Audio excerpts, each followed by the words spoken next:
Niat menjadi imam wajib hukumnya pada 4 tempat solat jamaahnya.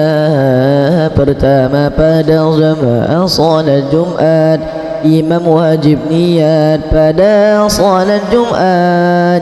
Kedua solat iadah berjamaah, imam wajib niat ketika jamaah. Ketiga pada solat nazar jamaah, imam wajib niat ketika jamaah.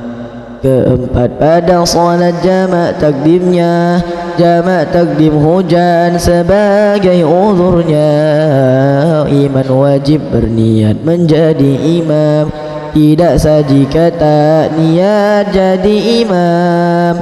Syarat berjamaah 11 jumlahnya, tidak mengetahui batal imamnya, tak meyakini qadha pada imamnya, bukan seorang makmum diri imamnya. Dan imam tidak merusak bacaannya, merusak yang sampai merubah maknanya, tidak mendahului tempatnya imam, mengetahui pindah gerakan imam. Imam dan makmum berkumpul dalam masjid atau di luar tak jauh dari masjid. Niat bermakmum mengikuti imamnya, sama gerakan dengan solat imamnya. Macam-macam jamaah dan gambarannya, marilah kita sebutkan semuanya. Makmum laki-laki pada laki-laki, makmum perempuan pada laki-laki, makmum perempuan pada perempuan, itu semua sesuai peraturan.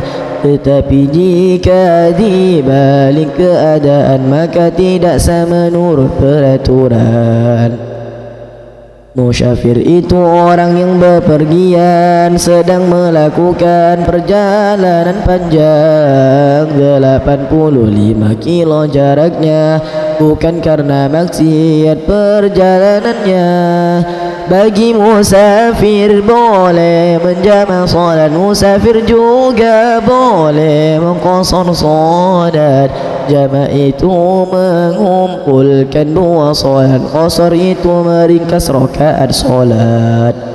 Jamak itu ada 2 bagiannya, jamak takdim dan takhir itu jenisnya.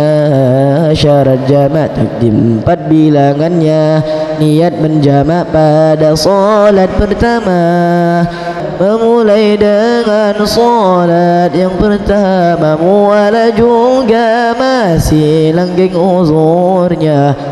Syarat jamak takhir 2 bilangannya, niat jamak takhir di solat pertama. Masih perjalanan dan langgeng uzurnya sampai datang waktu solat yang kedua. Syarat qasar ada 3 bilangannya, marilah kita sebutkan semuanya.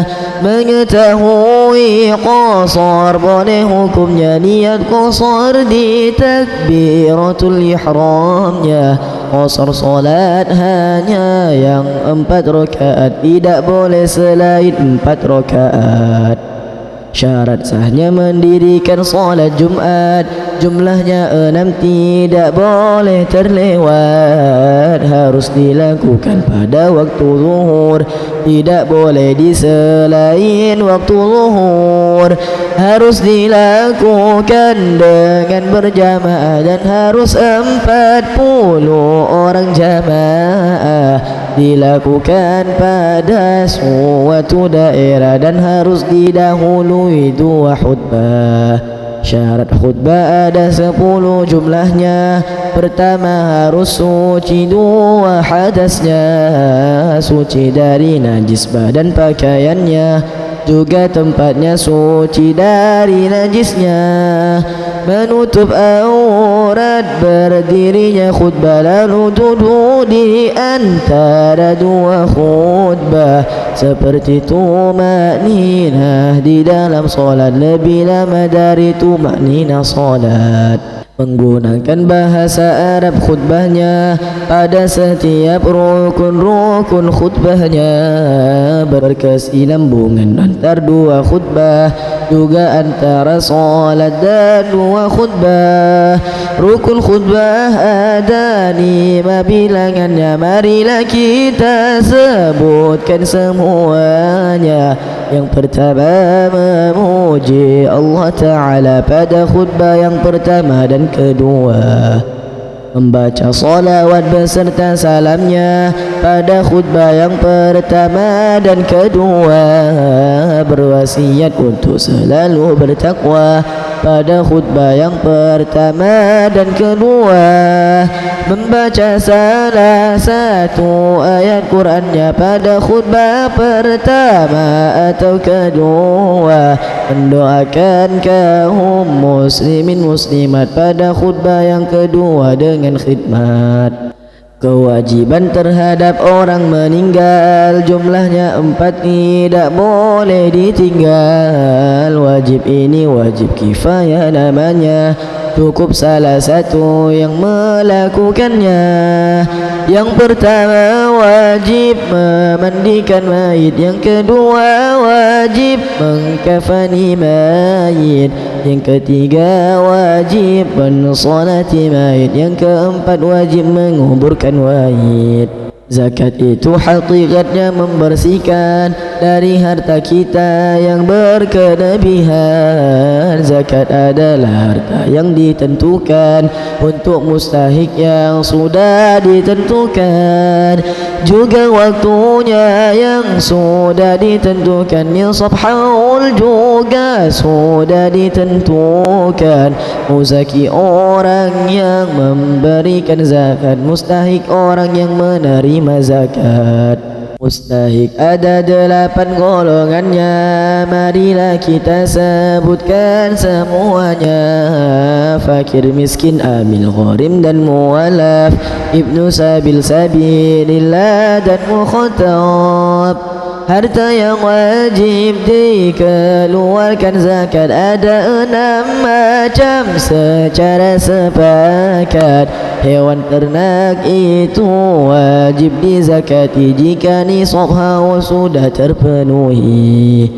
Emas perak juga wajib dizakati jika nisab haul sudah terpenuhi. Makanan yang pokok wajib dizakati jika nisab haul sudah terpenuhi, dan harta dagangan wajib dizakati jika nisab haul sudah terpenuhi. Harta nikas dan juga barang tambangnya juga wajib dizakati seketika. Puasa secara bahasa menahan, secara hukum syara juga menahan dari semua hawa nafsunya, dari hal yang membatalkan puasanya. Mulai dari terbit fajar pagi hari sampai sempurna terbenam matahari. Diawali niat di malam harinya, juga disunnahkan sahur sebelumnya.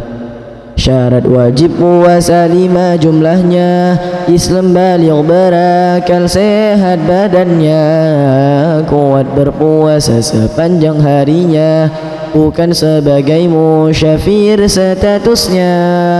Syarat sah puasa 5 bilangannya. Islam baligh, berakal, suci badannya, suci dari haid nifas untuk wanita, dan harus tahu ketentuan puasa. Rukun puasa ada 2 jumlahnya. Pertama, niat pada malam harinya, lalu menjauhi hal yang membatalkan terhadap puasa yang dilaksanakan. yang membatalkan puasa ada 5. Masuknya benda ke lubang manusia jika disengaja masuk ke dalamnya, masuk ke dalam batas lubang dalamnya. Lubang manusia 7 bilangannya, ubul, dubur, mulut, kedua telinga, kemudian kedua lubang hidungnya. Semua bisa membatalkan puasa. Sebab murtad juga batal puasanya, sebab gila juga batal puasanya. Haid nifas juga membatalkan puasa, melahirkan juga batalkan puasa. Hukum Islam ada 5 bagiannya, wajib, sunnah, mubah, makruh dan haramnya.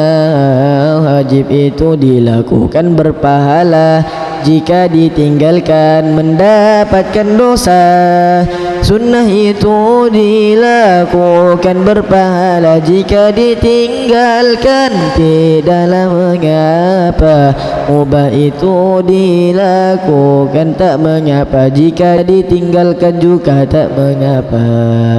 Makruh itu dilakukan tak mengapa, jika ditinggalkan mendapat pahala. Haram itu dilakukan dapat dosa, jika ditinggalkan mendapat pahala. Alhamdulillahi bihamdihil jamil, musalliyan ala nabiyihil jazil. وتمناهم الفقه بالإندونيسي في فهم والتسهيل للإندونيسي. Telah usai nazam terjemah Safinah, sedikit diringkas agar lebih mudah. Semoga mendapat kemanfaatannya bagi penulis, pembaca, penghafalnya. Semoga Allah menyelamatkan kita dari riya yang meleburkan pahala.